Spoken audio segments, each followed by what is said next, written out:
Hey guys, for those of you guys that weren't in the conference today, give you a couple updates. So here's this week's assignments. I'm going to ask that you look over the DBQ rubric again and have it printed out so that you can use it for your actually writing today or this week. By the end of Wednesday, by 11:59 Wednesday night, you're going to write a DBQ. It's time 45 minutes, which is the new AP standard. All I ask here is that you do your best. So I am going to look at these and grade them, but I'm grading them different than what you think. That's my cat. If I can tell you really tried, even if you just get 1 point, I'm probably going to give you full credit. And then I might send you some emails saying, hey, here's what I noticed. Let's make sure we work on it. I basically want you to get used to the 45 minutes. And legit, my cat is stepping on the keys to the keyboard. I think she wants loving. Sorry, guys.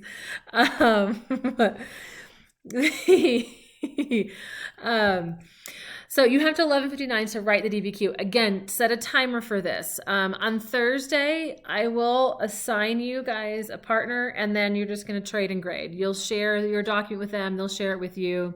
So let's go into this week here.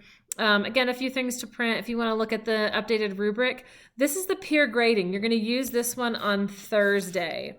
This DBQ practice, that's what I want to get to. That's what you're going to do first. Actually, I'm going to move it up top. So this DBQ practice is what I want you to do first. So let's open up this, and it gives you the directions. Again, do your best. Remember that on the real DBQ, a 3 out of 7 is actually pretty good.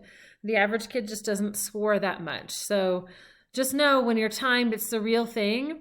You're not going to get a 10 out of 10. You're not going to get a perfect score. And so shoot for about half the points. If you get over that, you're in a really good place. You're above the national curve, most likely. So shoot for it. With the way the rubric is, we just don't know. I think points are a lot easier to get, but I still think if you're getting at least half, and we're just going to want to get used to that time restraint here. Again, if I can tell you're really trying, you're good. My cat is literally rolling over so I can pet her tummy right now. It's very silly. DBQ process, again, print out your new DBQ rubric, the 10.1, and have it beside you, as well as how to source. That's the most important thing. Again, you can use notes, you can use a book, you can use the internet. Please, please, please set a timer though. Don't mess with that 45 minutes. I want to see what you can do in 45 minutes, and I want you to see. That includes reading the documents. Now, you are actually allowed to print out the documents. If you scroll the bottom of this, you'll see the actual DBQ down here. You can print that out. That is included part of your 45 minutes, though. Once you're viewing it, it's part of that time. So just know that going into that. So open the DBQ link below and a Google Doc, and then start timing yourself. In Google Doc, just start typing it up. Do your best. Again, do not go over the 45 minutes. When you're done, again, when the 45 minutes is up, I should say, not when you're done, whenever 45 minutes is done, go to submit assignment in this. You can follow the directions here. If the first one doesn't work, then just go to the bottom and you can click create instead and copy and paste your Google Doc into that box. So if these directions don't work up here, go to the next one, okay? So I'll look at these. I'm going to grade them basically like probably 10 out of 10 for most people for like, hey, you did it, thanks for playing. But I will probably also go through and say, here's what I would have scored it. I would have scored you a 3 out of 10 or a 7 out of 10. On this. How I'm going to do this, I don't know. This is still a work in progress. This grading from home thing is weird.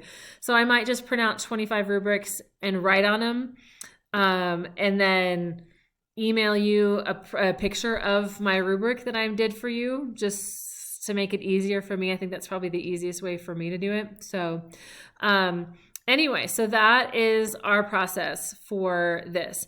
Once you're done with that on Thursday, I'm going to give you an email and say, hey, grade this person's, okay? Peer grade them. I think it's going to be really useful. It's not just that I'm trying to be lazy.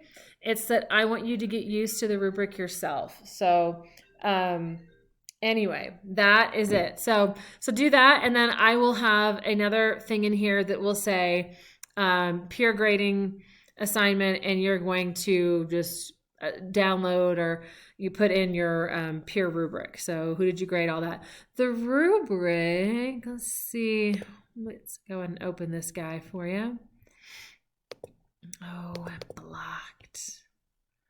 shouldn't be doing that. I'm going to put it in an assignment. So, but it should do something like this.